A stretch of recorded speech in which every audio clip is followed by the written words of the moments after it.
Bon, dans ce chapitre, donc maintenant, on va étudier une technique d'intégration qui utilise ce qu'on appelle la règle de Leibniz. La règle de Leibniz, c'est une règle qui nous permet de permuter un signe d'intégration et un signe de dérivation, les deux opérations. Alors, en l'occurrence, pour deux variables différentes. Donc, cette règle, qu'est-ce qu'elle nous dit exactement? Elle est écrite ici. On suppose qu'on fait l'intégration, alors dans la plus grande généralité, d'une fonction f qui dépend de x par rapport à x, on l'intègre. Et elle dépend aussi d'un autre paramètre, d'une autre variable, qui est notée t ici, ça pourrait être n'importe quel autre nom de lettre, c'est pas un problème. Et éventuellement, les deux bornes a et b peuvent dépendre de t. Voilà. Donc ça, si vous regardez bien, c'est bien ici une fonction de t, c'est-à-dire que pour une valeur de t donnée, on peut calculer cette intégrale, puisqu'on a des valeurs de a et b qui sont fixées. Et une fois qu'on a intégré par rapport à x, on va récupérer un nombre correspondant à une valeur de t donnée. Donc ça, c'est une fonction qui dépend de t, et donc on peut la dériver par rapport à t. Et ce que la règle de Leibniz nous permet de faire, c'est comment est-ce qu'on fait pour faire rentrer la dérivation à l'intérieur du signe intégral. Donc c'est ce qui se passe ici. Pour rentrer le d sur dt à l'intérieur du signe intégral, alors on voit d'abord que c'est une opération de dérivation partielle. Alors c'est pour ça que je vous avais fait un petit peu travailler les dérivations partielles dans le cours sur la dérivation, parce qu'on va en avoir besoin ici tout particulièrement. On ne va pas spécialement faire de calcul de fonctions plurivariables au-delà de ça, mais ici on a vraiment besoin de cet outil. Donc on voit que l'intégrale entre a de t et b de t de f de x de t dx, quand on le dérive par rapport à t en faisant rentrer dedans, ça devient l'intégrale de a à b. Alors maintenant ça dépend plus de t, puisqu'on est rentré à l'intérieur, entre guillemets, à cet endroit-là. Et on fait donc l'opération de dérivation partielle de la fonction f de x et de t par rapport à t, plus ici deux termes qui dépendent, cette fois-ci, des bornes d'intégration. C'est là qu'on récupère la dépendance des bornes d'intégration. D'accord?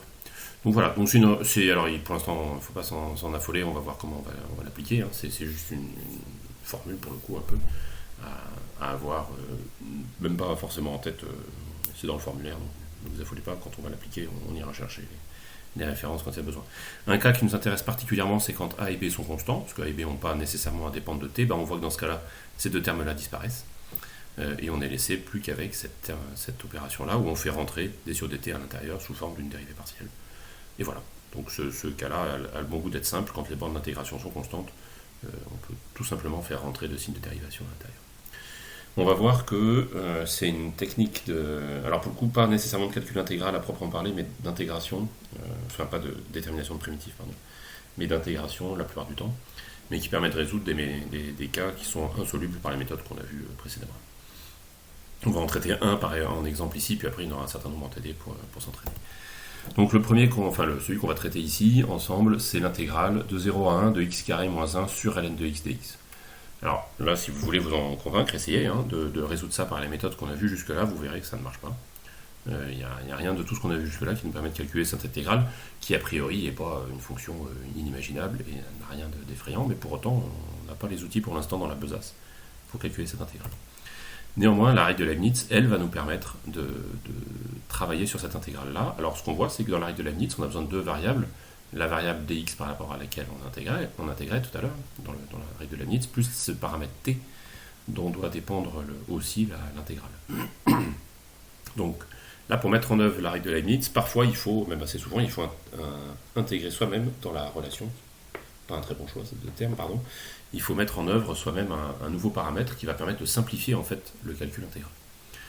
Alors ici, par exemple, ce qu'on voudrait bien quand même, c'est se débarrasser de ce ln de x là, qui nous pourrit la vie quand même, parce que si on n'avait plus le ln de x, on sait très bien intégrer x carré moins 1. Il n'y a pas de difficulté là-dessus. Et pour ça, il faut se rappeler d'une règle de calcul différentiel pour le coup, à savoir que quand on dérive la fonction a puissance x, on obtient ln de a fois a à la puissance x. Donc, si on dérive x puissance t, ça va être égal à ln de x fois x à la puissance t, si on dérive par rapport à t. D'accord? Donc on voit ici que si le 2 était remplacé par un t, et qu'on opérait la dérivation, on ferait disparaître ce terme ln de x par simplification avec celui-là. Donc c'est ce qu'on va faire. Donc on va écrire que notre intégrale ici va dépendre d'un paramètre t maintenant, et va être égal, en fonction de ce paramètre t, à l'intégrale de 0 à 1 de x puissance t moins 1 sur ln de x dx. On voit que si t est égal à 2, on a exactement cette intégrale-là. Donc l'intégrale qu'on cherche à calculer ici, c'est l'intégrale i de 2, c'est la valeur i de 2 pour cette fonction de t. Ok. Bon, à partir de là, c'est parti. On va va lancer les opérations. Donc on va d'abord du coup avoir une opération de dérivation. On va calculer i' de t, et on voit que ça va être égal à d sur dt de l'intégrale de 0 à 1 de x de t moins 1 sur ln de x dx.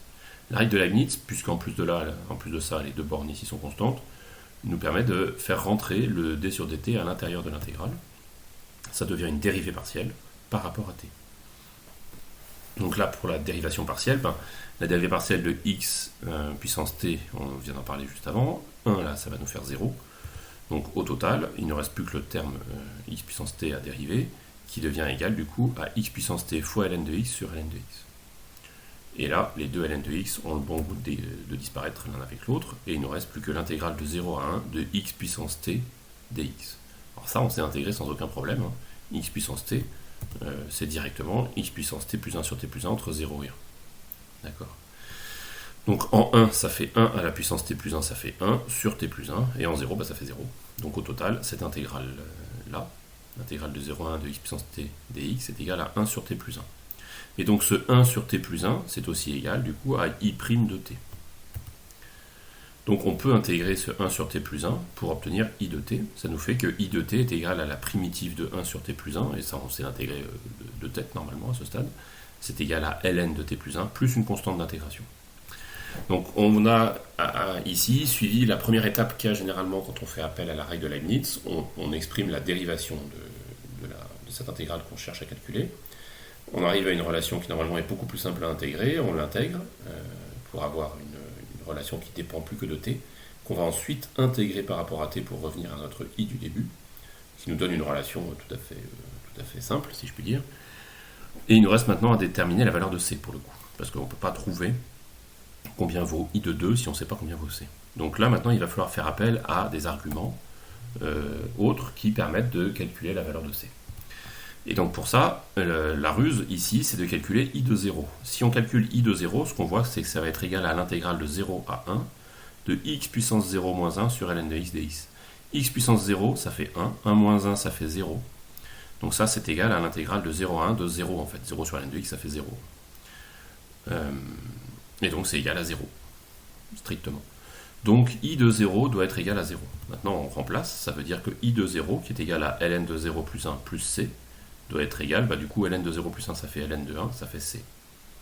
D'accord. Et ça doit être égal à 0. Donc c est égal à 0. Et donc i de t est égal à ln de t plus 1. Et au final, puisqu'on avait dit que l'intégrale de début est égale à i de 2, c'est égal à ln de 2 plus 1, donc à ln de 3. Et voilà, on a calculé l'intégrale qu'on s'était fixé comme objectif au début. Alors vous voyez là, le raisonnement est assez différent de tout ce qu'on a vu jusqu'à maintenant. En pratique, on vous donnera toujours la façon de paramétrer l'intégrale, parce que c'est là qu'on tâtonne beaucoup et qu'on peut perdre beaucoup de temps à mettre la technique en œuvre. Donc ce à quoi il faut passer un peu de temps, c'est à comprendre la technique. Il ne faut pas vous affoler si vous dites « j'aurais jamais trouvé la façon de dériver », je ne vous cache pas que moi non plus.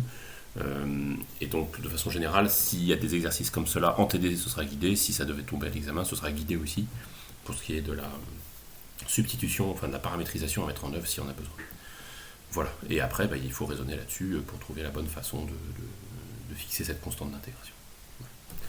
Donc c'est tout ce que je voulais vous dire pour la règle de Leibniz à ce stade, et on va pouvoir passer au dernier chapitre.